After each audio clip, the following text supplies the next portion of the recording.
And I tell people 𝗪𝗲𝗍 is here to construct. He's not here to destroy.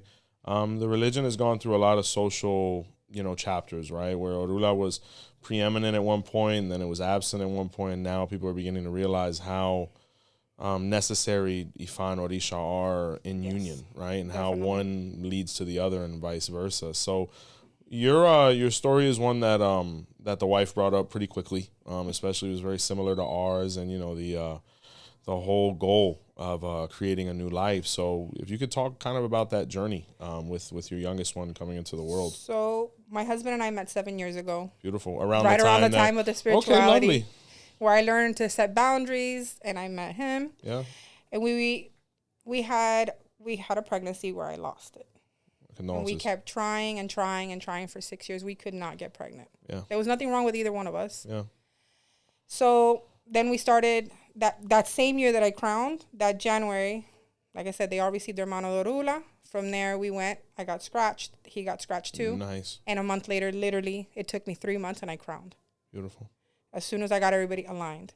And in crowning, it's funny because even in Ifa, they said there's something going on with your stomach that you don't know about. Yeah. I'm like, there's nothing going on. Yeah. And then when I went ahead and did all my other things that I needed, something's going on with your stomach. 𝗃𝗲𝗍𝗶 was talking about that. And then all of a sudden, I do my santo, and 𝗃𝗲𝗍𝗶 was like, I'm going to give you the child you've been wanting so bad. My padrino points out, that's the stomach problem that you've been having. Wow. And I got pregnant 2 weeks after I crowned. Really? Oh, so during the 𝗪𝗲𝗍. I had a positive pregnancy test 2 weeks after I left my trono.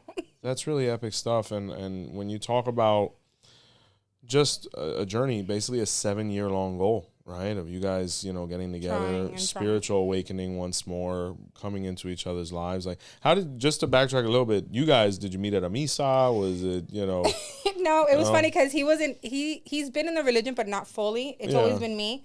We actually met online. Cool. We met on PO. Okay, cool. And we started dating. It took us 6 months to really get to know each other, and then boom. And then after we did that, I started guiding him little by little into the spirituality, doing Reiki on him, doing Reiki on our kids. Nice. Taking him to misas and getting him used to it, because apart from everything, I'm a montadora. Nice. Soy caballo. So I was like, don't freak out if you go to a misa and you it see makes you like, oh my God, I sleep next to this person every night. My son saw it for the first time. He ran to the bathroom. Yeah, it's terrifying. Yeah. Yeah, especially when the women, you guys, especially the ones that are scratched, you guys, or that have like, muertos of palo and stuff like that, they come down kind of rough. But I've always said that the greatest relationship that I've been in is the one I'm in with my wife, right? Just having a spiritual partner and how accountable. Makes a difference. Well, I would ask you, how has the dynamic been differently, you and him being on the same page spiritually? Very amazing, because whatever I bring up to him, he goes with it with me, and he understands it.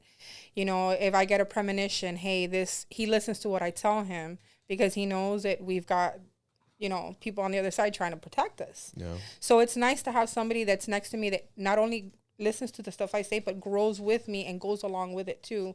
Spiritually, he's, like I said, he's gotten scratched, he's got his mano de 𝗪𝗲𝗍𝗶, and the next step is hopefully he crowns. Yeah. Getting our daughter and understanding that our daughter is part of this dynamic now. Yeah. She comes from 𝗪𝗲𝗍𝗶, she comes from Ifa, she comes from 𝗃𝗲𝗍𝗶. We need to make sure that she is completely protected throughout her life.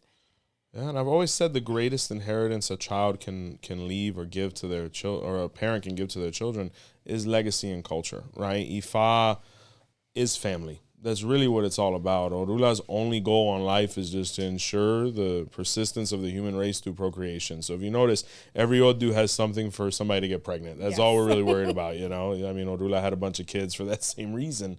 But, with the other dynamic that you have spiritually, what has palo kind of represented in general? What is a little bit of a difference between like the 𝗪𝗍𝗍 aspect of things versus the palo aspect of things with you? So with me, the palo in me has been more, it's gotten me in control, because I used to, when I pasar my muerta, it was uncontrollable pain. Like sometimes it was very, very hardcore. Wow. With scratching myself, I have more control. I could tell her, not right now, step back. If you want to say something, speak. Me and her have a more understanding now, because we have that pact together. Yeah. And then I see the difference too, that whenever I've needed something, whether it's the smallest thing, I could just ask for it, and it pops up fast with them.